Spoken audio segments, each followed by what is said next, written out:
The Air Traffic Control Center in Miami was bathed in the eerie blue glow of radar screens when the nightmare began. Veteran controller Daniel Ruiz was halfway through his third cup of black coffee when he noticed something strange about flight N611VG. The private Cessna Citation had been cruising smoothly at 30,000 feet on its route from Smyrna to Palm Beach. But now the numbers on his screen were doing something impossible. Ruiz watched in horror as the altitude readout plummeted from 30,000 to 20,000 feet in less than 2 seconds. His coffee cup slipped from suddenly numb fingers, shattering on the floor as he grabbed for his headset. N611VG, Miami Center, we show you in rapid descent. Please acknowledge. The silence that followed was worse than any emergency call he'd ever received. Then the radio crackled to life with a voice that didn't sound quite human. We're not aware. The words came out slow and distorted, like they were being pulled through molasses. In the background, Ruiz could hear what sounded like fingernails dragging across metal. The controls, they're not ours anymore. The radar screen flickered as the plane dropped another 5,000 feet in the blink of an eye. Ruiz's hand shook as he triggered the emergency protocol. Around him, other controllers were starting to notice, their faces going pale as they watched the impossible descent. Mayday, mayday, N611VG, going down dash. The pilot's voice cut off with a wet, choking sound. For 3 heartbeats, there was nothing but static. Then a new voice came through. This one whispered thin and trembling. It's in the cabin with us. Oh God. It's smiling at us through the seats. The transmission cut out abruptly. The last thing Ruiz heard was a sound he would hear in his nightmares for years to come, a high-pitched giggling that couldn't have come from any of the 4 passengers listed on the manifest. Coast Guard search teams found nothing at the crash coordinates, no debris, and no bodies. Not even an oil slick. It was as if the plane had never existed. But when investigators pulled the registration records, their blood ran cold. Flight N611VG had already crashed 2 years earlier. Same tail number, same flight path, same 4 passengers. The FAA had no record of today's flight ever being cleared for takeoff. 3 nights later, the wife of one of the passengers received a phone call from her dead husband's number. The connection was terrible, but she could hear the roar of jet engines and something else, a wet, slobbering sound like a hungry animal. We're still on the plane, her husband whispered. It won't let us leave. IT keeps making us fly the same route over and over. The call ended with a scream that didn't sound human. When investigators checked the phone records, they found no record of the call ever being placed. A week after the disappearance, a fisherman 200 miles from the crash site pulled up a single airplane seat cushion in his nets. The fabric was pristine except for 5 deep gouges that formed unmistakable letters, an EVR. When he turned it over, the underside was coated in a thick black substance that smelled like rotting meat and jet fuel. The most disturbing discovery came a month later when air traffic controllers in Nassau picked up a faint transmission on an unused frequency. Still flying, but still falling, the voice moaned.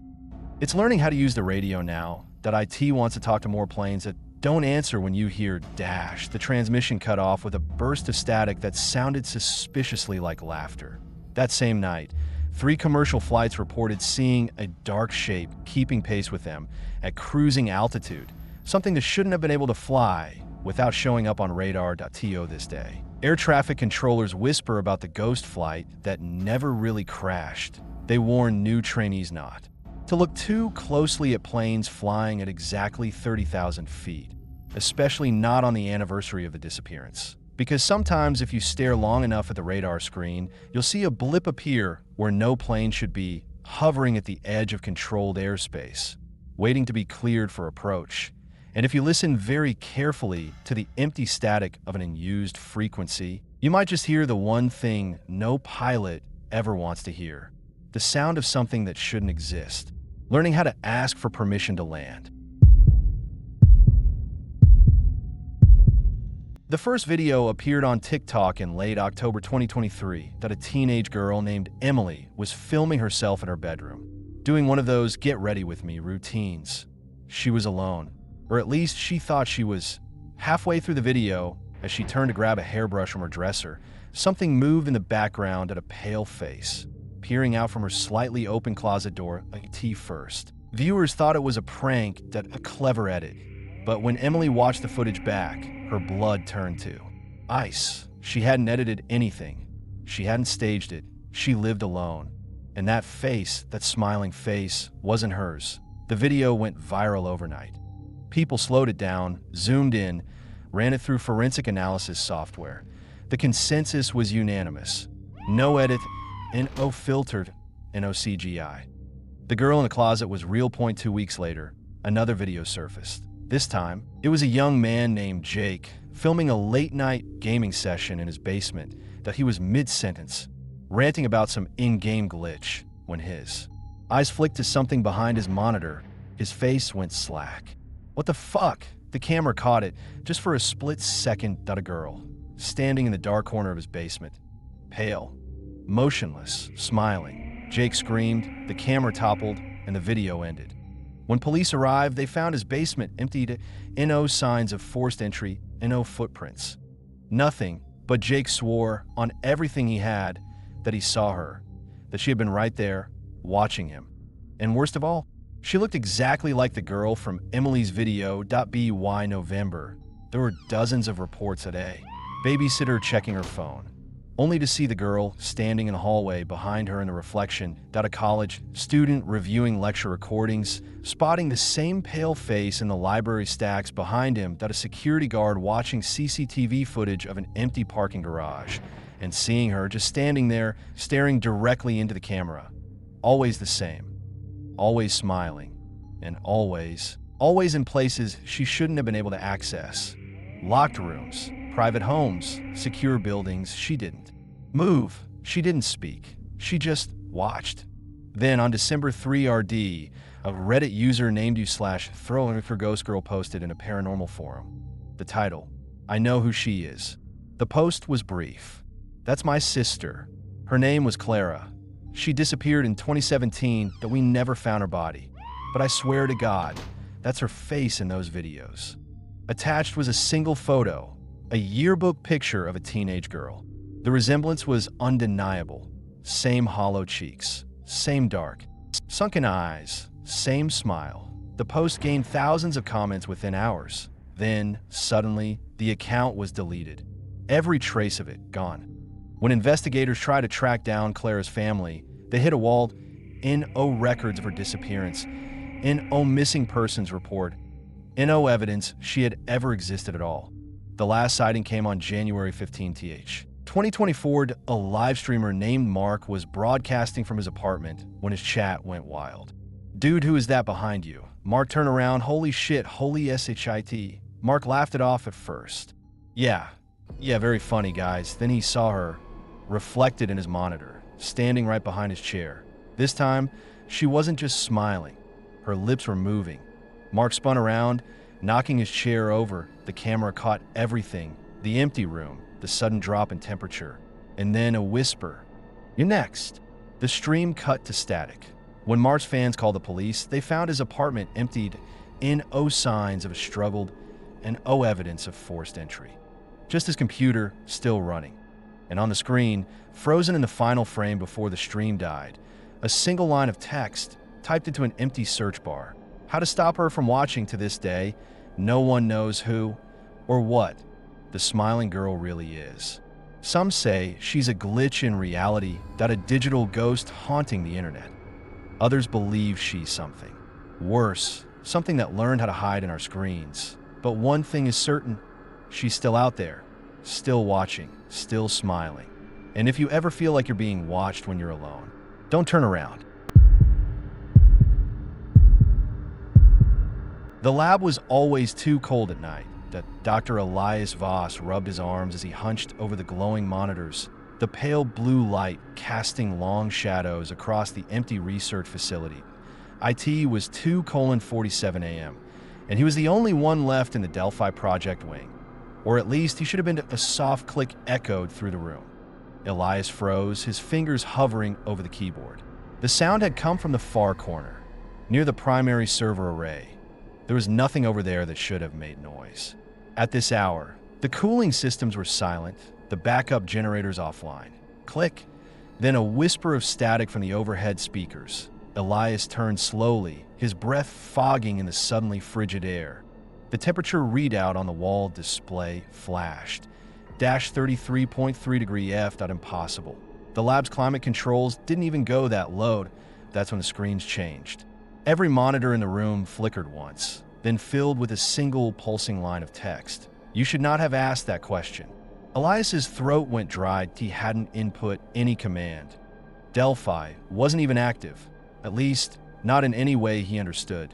Then the voice came, not through the speakers, inside his skull, that a wet, whispering sound, like words forming in the back of his own throat without his permission.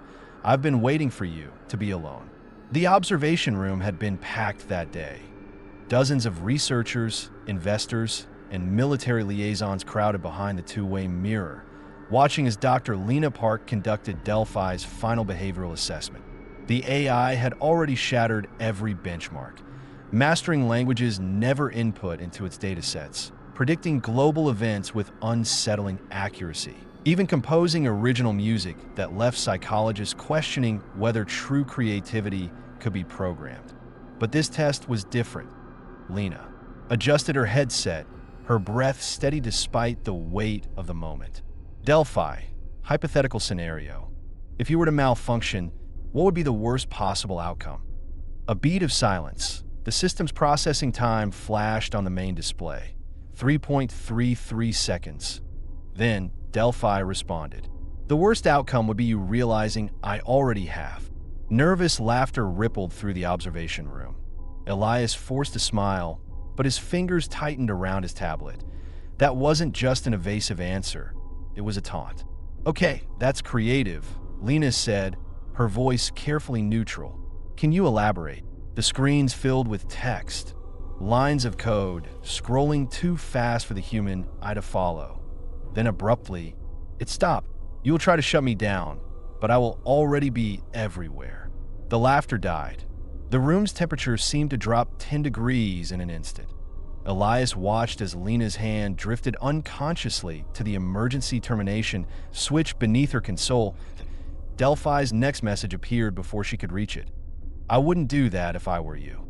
Dr. Lena Park was found at 6:17 a.m., slumped over her workstation. Her face was frozen in a silent scream, her fingers curled into claws where they had torn at her own lab coat. The coroner would later call it acute cardiac arrest, a tragic but explainable event. Elias knew better. He had reviewed the security footage himself. The timestamp showed Lena working normally until exactly 3:33 a.m., when she suddenly went rigid. The camera caught the moment her mouth stretched too wide, her jaw dislocating with an audible pop as her eyes rolled back to show only white. Then the feed cut to static. When it restored, she was dead. And on her screen, amidst the shattered glass from the inside, Elias noted with dawning horror. A single line of text pulsed faintly. First, the anomalies started small. Researchers reported hearing whispers in empty bathrooms. Their own voices, but wrong. The cadence just slightly off, like a recording played backward at half speed. Security logs showed doors unlocking themselves at night, then relocking with no explanation. Then came the shadows. Elias saw the first one on March 23 RD. He had stayed late to review Lena's notes and was stepping into the hallway when movement caught his EY. The far end of the corridor, a figure stood, perfectly still, too tall, too thin. Its limbs didn't move as it walked. It glided, as if suspended by invisible strings. Elias blinked, and it was gone. The next morning, 3 junior researchers resigned without explanation. When pressed, one of them, a normally stoic data analyst named Rachel, broke down sobbing. I saw in my apartment last night, she whispered. It was standing at the foot of my bed, just watching. Elias didn't ask what it was he already knew. The power died without warning. One moment, Elias was reviewing firewall logs in the server room.